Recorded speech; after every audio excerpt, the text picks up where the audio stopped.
இன்றைய நாள் சிந்தனைக்கு பேராசன்னா என்ன டீச்சர்? ஆசிரியர் சொன்னாங்க, உன் கேள்விக்கு பதில் தரணும்னா நீ முதல்ல நம்ம ஸ்கூலுக்கு பக்கத்துல இருக்கிற சாக்லேட் ஃபேக்டரிக்கு போய் அங்குள்ள உனக்கு பிடிச்ச ஏதாச்சும் ஒரு சாக்லேட்டை எடுத்து வரணும். ஆனா ஒரு நிபந்தனை, நீ ஃபேக்டரிக்கு உள்ளாக போகும்போது பின்னாடி திரும்பிக்க முடியாது. முன்னாடி போய்கிட்டே உனக்கு பிடிச்ச சாக்லேட்டை கொண்டு வரணும். புரிஞ்சுதா? ஆமா புரிஞ்சுது டீச்சர். சொல்லிக்கிட்டே சாக்லேட் ஃபேக்டரி ஊடாக கடந்து போனவனுக்கு கண்ணிலே கவரும் விதமாக அந்த சாக்லேட் தென்பட்டது. அது அவனுக்கு பிடித்திருந்தது. இருந்தாலும் மனசுக்குள்ளே போராட்டம். இதனை விட பெரிய சாக்லேட் இன்னும் தள்ளி போனால் கிடைக்குமோ என்று எண்ணினான். தொடர்ந்து நகர ஆரம்பித்தான். இந்த தடவையும் ஒரு சாக்லேட்டை பார்த்தான். பிரியம் வந்தது. இருந்தும் அதே பழைய எண்ணம், இதைவிட பெட்டரா இன்னும் முன்னே போனால் கிடைக்குமோ என்று அதனையும் மிஸ் பண்ணினான். இப்படியே ஒவ்வொன்றாக தாண்டி சென்றவன் கடைசியில எதையும் எடுத்துக்கொள்ளாமல் வெளியே வந்தான். ஆசிரியரிடம் வெறும் கையோடு சென்று நடந்ததை விவரித்தான்.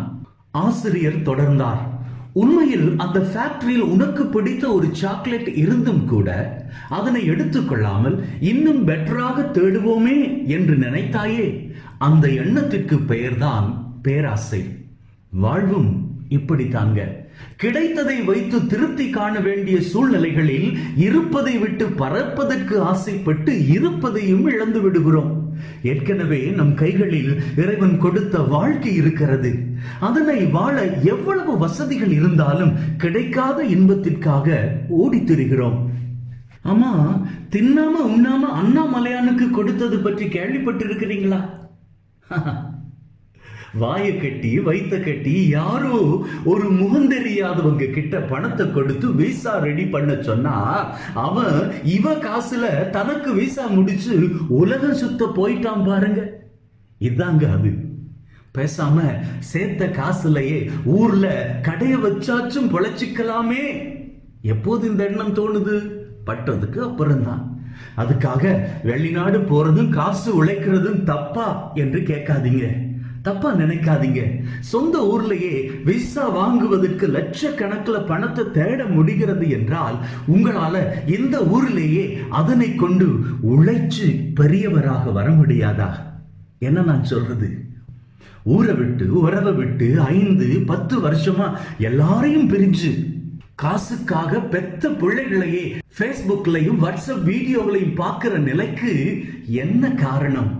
நல்லா இருக்கணும் என்கின்ற ஆசையா? இல்லைங்க, இதுக்கு பேர் தான் பேராசை. வாழ்க்கையில பெரிய ஆசை இருக்கலாம், ஆனா பேராசை அது தப்புங்க. ரெண்டுக்கும் என்ன வித்தியாசம் தெரியுமா? செல்வந்தன் ஆகணும் என்று எண்ணுவது பெரிய ஆசை. அதையே ஒரே நாளில் ஆகணும் என்று நினைப்பது அதுதாங்க பேராசை. முந்தியதுக்கு உழைப்பும் முயற்சியும் தேவை, பிந்தியதுக்கு குறுக்கு வழி மாத்திரமே போதுமானது என்று விழா கொண்டாடும் குழந்தை தெரேசா கூட பெரிய ஆசை கொண்டு வாழ்ந்தவர் தான். சிறு வயதிலே மரிக்க போகிறேன் என்று தெரிந்தும் கூட என் வாழ்நாள் முழுவதும் என்னால் எத்தனை பேருக்காக ஜெபிக்க முடியுமோ அத்தனை பேருக்காக ஜெபித்து அவர்களை இறைவன் பக்கம் சேர்க்க வேண்டும் என்கின்ற பெரிய ஆசை கொண்டு வாழ்ந்தவர் தான் அந்த தெரேசாம்மாள். அவரை போல நாமும் சரித்திரமாகாவிட்டாலும் சறுக்கி விடாமல் இருக்க பேராசை வாழ்விலை இழந்து கொள்வோம். பெரிய ஆசைகளால் நாமும் வாழ்ந்து இந்த சமூகத்தையும் வாழ வைப்போம். ஆமேன்.